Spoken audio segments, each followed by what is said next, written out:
All right, guys. Today we're going to talk about the first chapter and the fact that we are all-time highs off the back of the Brazil English reprint announcement.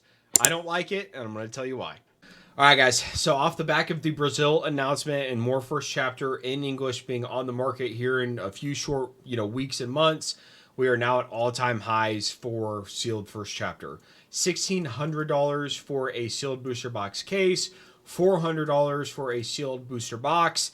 And this is just going too fast for my liking. Now, I want to bring us back to my favorite chart in Disney Lorcana history, the year chart on when you look at the individual booster box for the first chapter. You look at the week of April 15th to April 21st.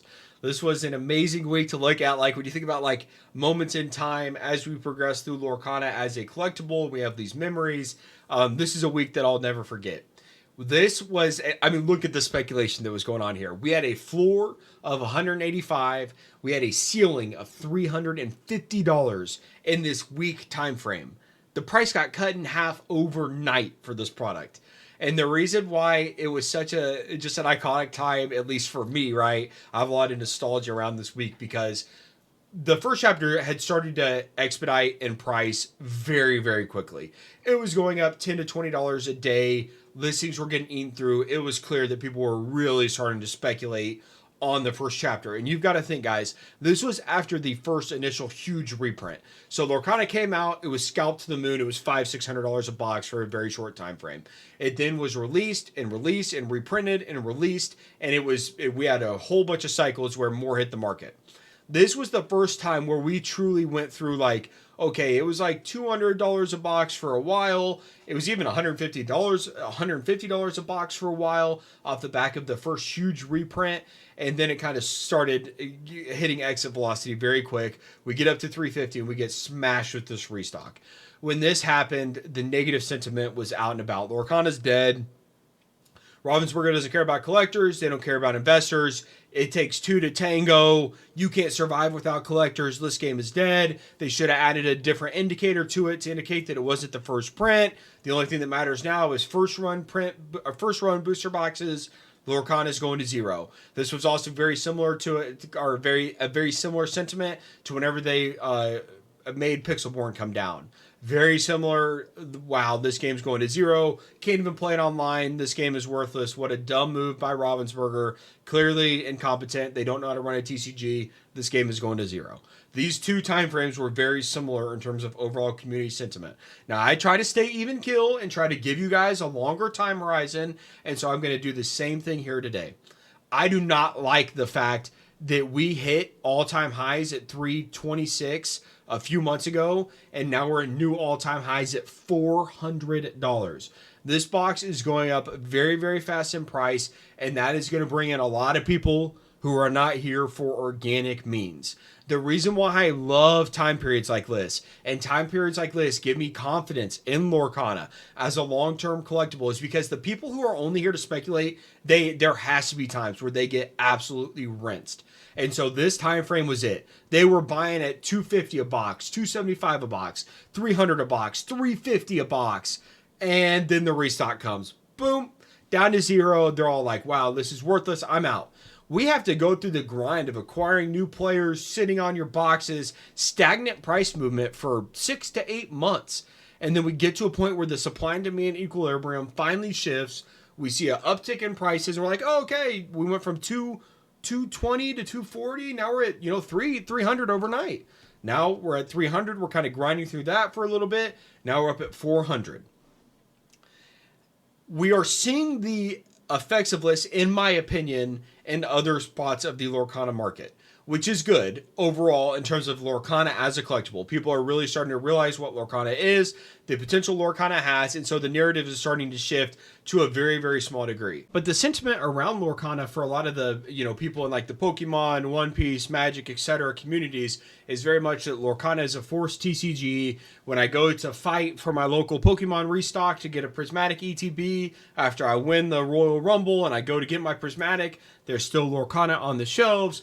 no one wants Lorcana, et cetera, et cetera. Obviously, that is not the case for those of us that have been here, and Lorcana has done something very unique, over this 8-month time frame where they're getting people organically into the game through other means that do not have access or exposure to other TCGs. That is something that has been unique to Lorcana from the start, and something that is going to continue to be unique to Lorcana from the start in terms of the rate at which they can bring new people into the TCG market through their IP, because it is the most valuable in the world for any TCG by a country mile. And so stuff like this, whenever we start to see prices for all-time highs begin to happen, that is going to bring the people in from the Magics, from the Pokemon, from the One Piece. And we're starting to see even just the smallest hint of it. And when times like this happen, where we get, up cycles and people increase, that's going to hurt those, the long-term trajectory of the game a little bit, because we're going to have to come back down from these highs. And so, you see like there hasn't been really any downward movement for the first chapter booster box. When you look at something like the Archazia's Island booster box, we're starting to get all-time highs for that box off of just like the pure hype in between, whether it's the first chapter, this amazing set, right? I've been saying from the start that Archazia's Island is going to be different, right? And you are currently looking at $132 for a booster box, and we're 3 or 4 days until release. I talked to my LGS. They have a very finite amount of supply left.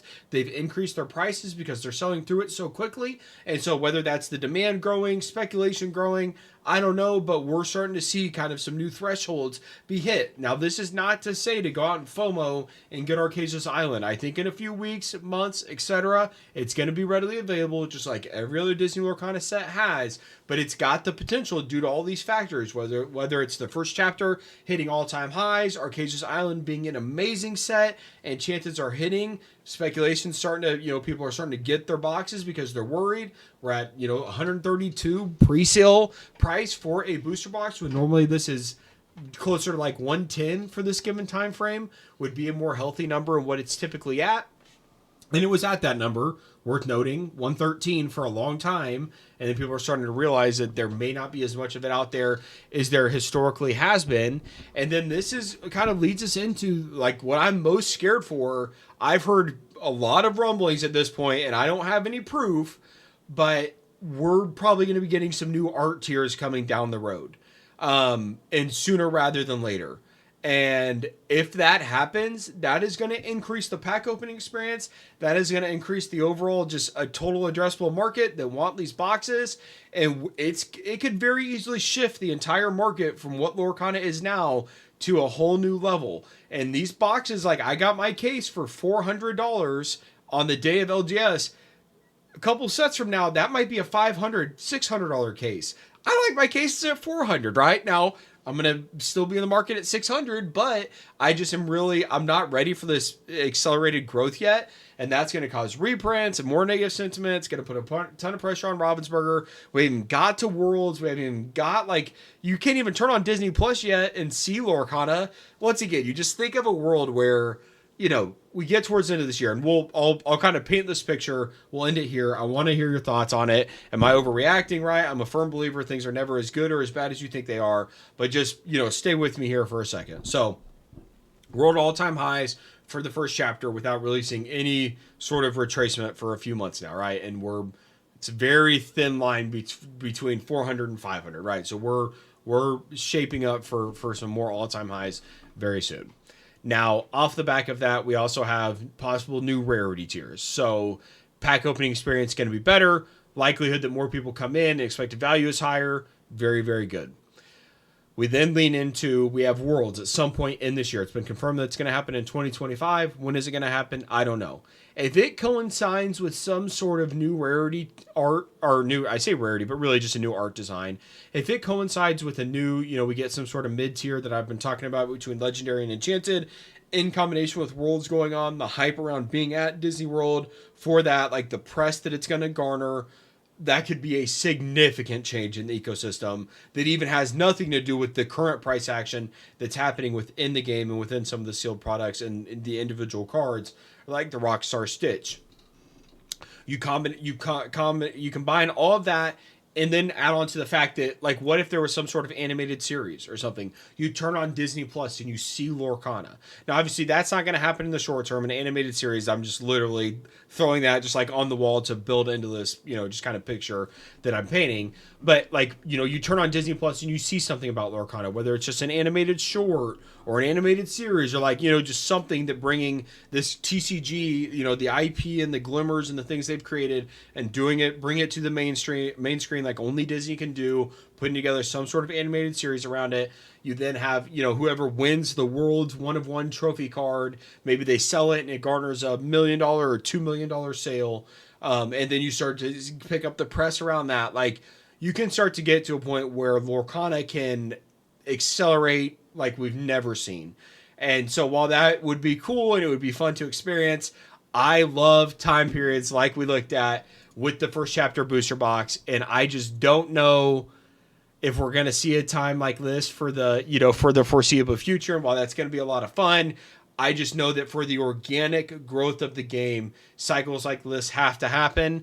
And so I just, I get worried that this insane hype cycle that could happen might do some long-term damage and take us a long time to get out of it off the back end of it.